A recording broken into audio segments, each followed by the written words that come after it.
video. Today I thought we'd discuss standing up for yourself.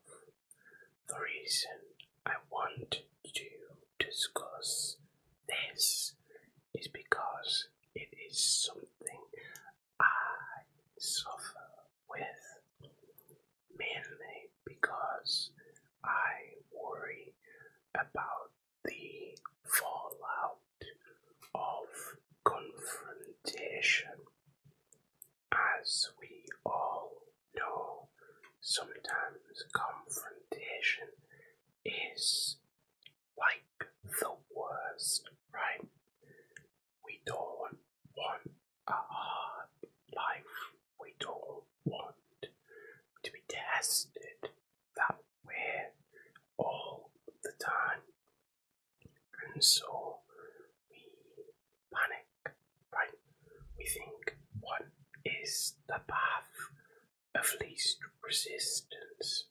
And it's about survival on the basest level, right?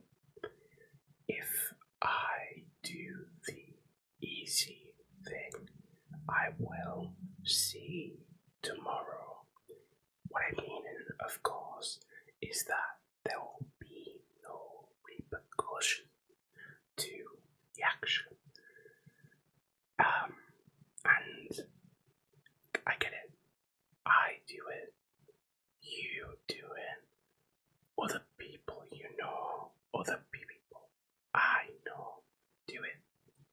But what you find actually is that those who embrace confrontation are no worse off, because, and here is the interesting part, even those who may start a confrontation initially do so because they believe you won't retaliate.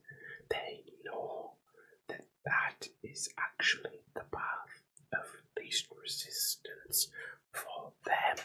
So, for example, if you would usually, like myself, say, okay, yeah, I'll do that. Okay, I'll take this thing on that I can't because, I feel pressure. I feel like someone will say I'm not doing well, etc., etc. Then someone will continue to heap that on you because they believe you won't do anything about it, right? But what I am finally finding, and this is nothing new, it's just a truth you need to continue to tell yourself, is that if you say, hey, no, I'm not doing that for whatever reason, then people will say, oh, okay, I'll ask X, Y, Z. So, for example, I've been asked in numerous circumstances that whilst I'm doing 3 other things already, could I do a 4th and do it simultaneously, depending on how you pronounce that. Simultaneously. I prefer saying personally. I know my American audience probably disagrees with that. Anyway, and I just went, look, I already have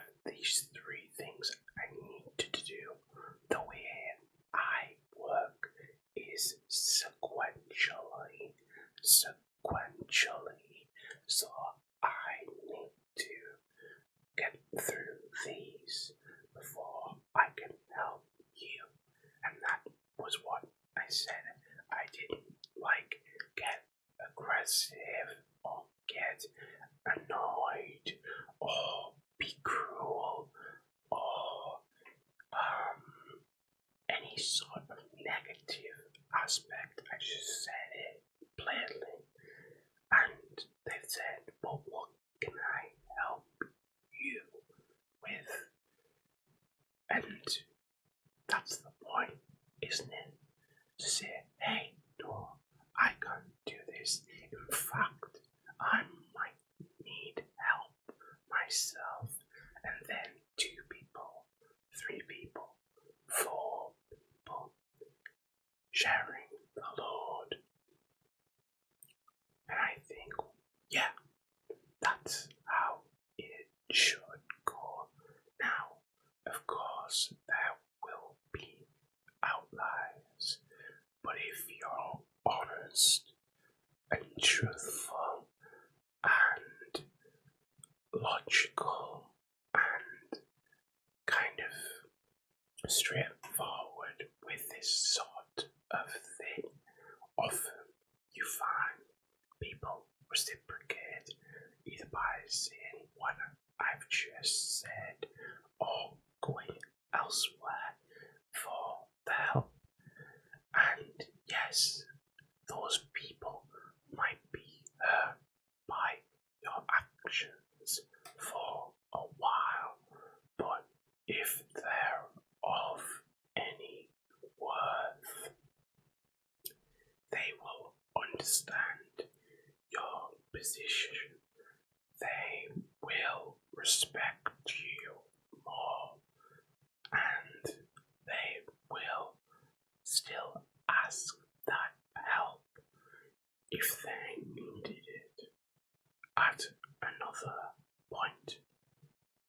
You know, sometimes it's about timing, not about the task. And another thing, because I think this is important as a life rule, when you go on a flight, you're asked in the event of lack of oxygen to put your own mask on first. Some people think that is almost immoral in a way, right? Like, especially with children, right? But it makes sense. Think about it. How can you help someone else if you haven't given yourself the tools, the ability, the time? Because that is a time game, lack of oxygen. If you haven't given yourself the capability to help these people. So I suppose what I'm trying to say is know your limits, be vocal about them, be honest but straightforward about them, and see the results. Because if you stand up for yourself, the worst that can happen is someone saying, you know, fine, I'll get someone else to do it, or, oh, you can't do that, and you'll say in response again, no, I can't, just not right now. And usually that does us form a respect, because if people know they can't get what they want from you, they know that they need to look at you in a new light if they still want that, or otherwise find the door, you know. course, there's outliers. There will be people who, turn to kind of having an emotional kind of reaction, a negative vitriolic. Oh, that's a word. Vitriolic. Vitriolic response. But those people, they need to be left anywhere because they're not thinking rationally, logically, fairly, anywhere. So those people can't really be included in this advice because the advice for them is to essentially walk away, which of course again isn't always easy, but those situations won't get better by any other standard. So, with all that in mind, let's try to stand up for ourselves more frequently, more properly, more astutely, and see how that goes. Thank you guys, as always, for joining me. I hope you have a great relax, a great sleep, a great time zone, and I'll see you guys next time. Bye, guys.